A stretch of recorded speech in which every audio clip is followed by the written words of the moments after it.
এবার ফাইনালি উজি নিশা একে অপরের শত্রু হয়ে গেল। তো বন্ধুরা, এই নিয়ে বিস্তারিত জানতে হলে এখনই ভিডিওতে লাইক দিয়ে পুরো ভিডিওটি দেখতে থাকো। শুরুতেই থাকছে উজি নিশাকে বলতে থাকে, আমিও তোর আপন নই তাই তো? ঠিক তখনই নিশা উত্তরে বলে, আপন বলে কে আমাকে পিঠ পিছে ছুরি মারে?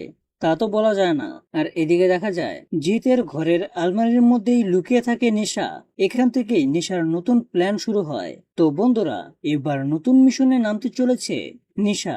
আর সেই খেলায় মেতে উঠেছে সায়ন্তন ও দুর্জয় ঘোষাল। সায়ন্তন দুর্জয় ঘোষাল শুরু থেকেই চাইছে তারা দুই বোন একে অপরের শত্রু হয়ে যাক এবং এক বোন আরেকজনকে মেরে তার দায়ভার সে নিয়ে সেও জেলে যাক। কিন্তু তার উল্টোটাই হবে এবার।